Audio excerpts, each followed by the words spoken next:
I feel like a boomer every time I say that sports betting, Polymarket, and crypto gambling have literally ruined everything. But we're now seeing evidence that I'm right and everyone else is totally wrong because, well, it turns out that being a good crypto trader isn't about knowing the market, it's about knowing the right people.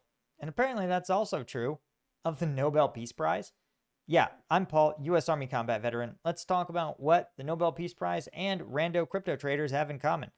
So, we know that President Trump dropped a Friday afternoon tweet saying that the talks with the president of China were going really badly and that he was going to be slapping a 100% tariff on China. This, of course, caused literally every market to crash at once.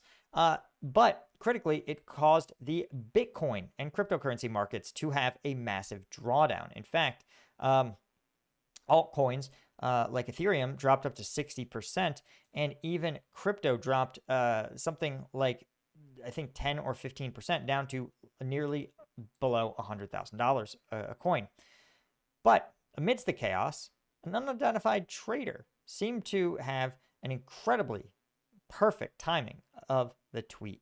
In fact, someone literally opened an account, established a massive short position 30 minutes before Trump's tariff tweet, and then closed out with $88 million in profit. But that's not even the biggest insider trader. In fact, a single trader was able to place a colossal short right at the Bitcoin peak, an all-time high actually, and then minutes before the crash, jumped millions of shorts more, and then right at the bottom, he closed 90% of his short and got out. Truly incredible. And this trader made $190 million.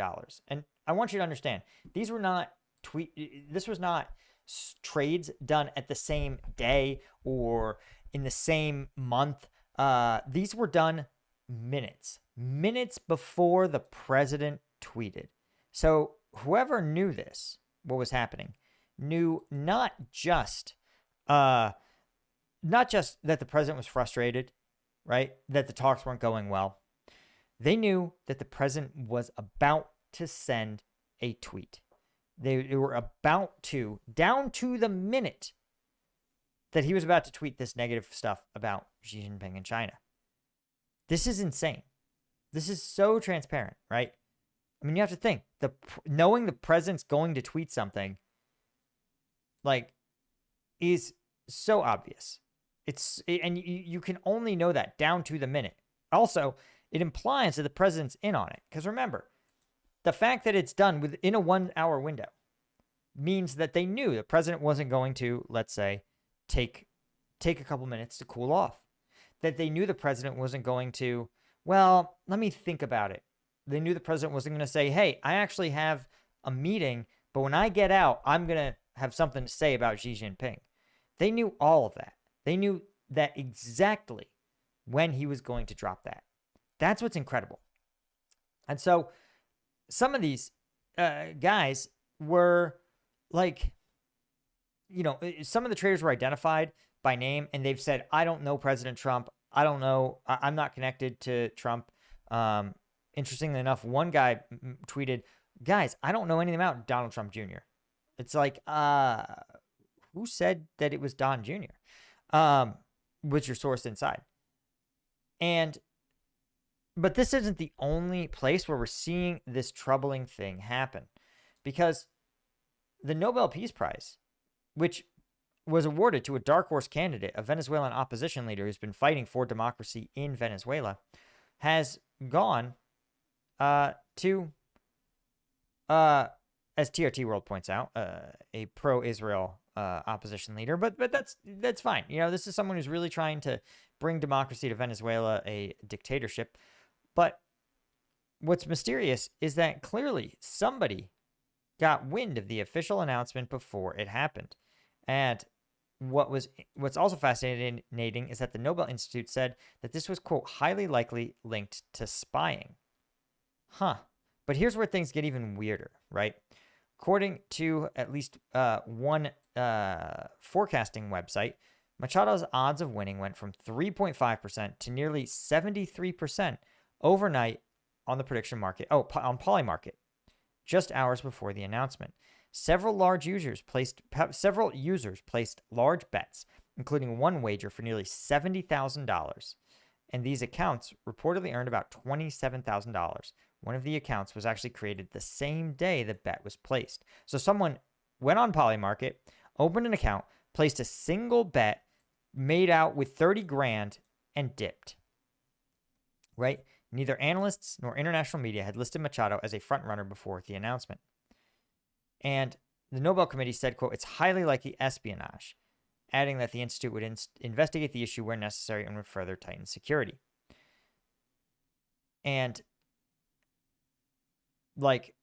so they point out that, the Nobel Institute is subject to espionage, and the institution is of interest to actors who want to acquire information, both states and organizations. And right, this is very true. Right? The Nobel Peace Prize draws a lot of international attention to issues and concerns and problems in the world. And I definitely would not be shocked if you told me that, for example, let's say Saudi Arabia was really worried that it would be a pro-Israeli figure fighting to get hostages returned. That would be a problem for Qatar, for example, or Saudi Arabia, or Iran. Iran would definitely care about that. Israel may, for example, want to know if it's a Palestinian activist, right, trying to end the war in Gaza. Again, Venezuela itself probably wanted to know if their opposition leader was going to get the Nobel Peace Prize. So I point all this out because there are these hacking operations, but the fact that there's two possible outcomes. One is that an individual who knew what was happening, who knew who the prize was going to, went ahead and on their own, went home, logged into Polymarket, made an account, funded it, and then placed their bet, is one option, right? To say it was just a person. And $70,000 is a big bet, but that is the kind of bet you would expect from an individual. That's not an institution, right? $100, $200 million crypto bet, that's institutional money. That's a consortium of investors, most likely. But what's also possible is that an individual in these countries' intelligence services got the actual data and was like, I'm going to make a little bit extra money off of this data. And again, 70 grand, if you told me an Iranian hacker was their life savings, I'd be like, yeah, it's about right. That's possible. Right? But you also have an even more insane outcome, even more troubling. And that is that it was hacked, but the espionage wasn't a nation state at all. It was someone who knew they could make money by getting this insider information, right? Could be a janitor. It could be a Nobel Prize staffer. It could be a staff at the conference where they had the deliberations, right? A waiter serving them their drinks while they talked about who their picks were going to be. Any one of those people could have become a spy for themselves, not to get national security information, but to make money. And this is the problem that I think is so fundamental, is that you're actually starting to warp incentives of behavior around this sort of thing when you introduce Polymarket or Kalashi or these kind of apps. Or again, give this highly democratized options trading that allows you to effectively do the same thing, profit off insider information. Because the US insider information law is actually really narrow, right? It actually pertains solely to companies. It's not clear that trading on insider information is even illegal if you're using cryptocurrency. But what is disturbing is that what happens when you start to be able, not every event is true and fair, right? Look at the Nobel Peace Prize. Is there any incentive for the committee to get together and say, let's give it to a long shot candidate because we're all going to place bets on Polymarket and score big, right? Extremely possible. What happens if you have, let's say you're a congressman in a dead heat election and you say, I don't really want to be in Congress. I don't really like my party. I don't think I'm going to win. Someone's threatened me. They've said, hey, we know that you have a mistress on the side and we're going to leak that information next week. And you go, you know what? I'm going to go on Polymarket and I'm going to place a big bet on my opponent and I'm going to drop out. So you see how this kind of thing, right? It's one thing when it's sports, because ultimately, like whether the UFC is fair or rigged, whether your favorite football game is fair or rigged or FIFA's rigged, like it's not, that doesn't affect the lives of citizens. But whether or not an election is free and fair, that matters. Whether a candidate has an incentive to actually lose an election, that matters. Whether or not a person within an administration has an incentive to promote market instability. Again, Trump knows he can crash the market with a tweet. Did he promote market instability?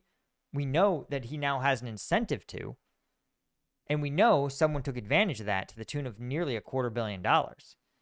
So, like, is it that hard to infer this? But what also happened? It also means that a bunch of people who are trying to play in the market the fair way, who believe that the price of Bitcoin is governed solely by where supply and demand meet, those people, some of them got fucked, right? Just like if you're an investor. Again, like I have like my regular normie investing, but I have a couple of bucks that I play with, that I pick companies that I think are really good and I invest in them. And right, I made an investment in company X last week. Is it fair that that investment got its ass kicked by some Trump tweets that appear to have been rolled back the next day?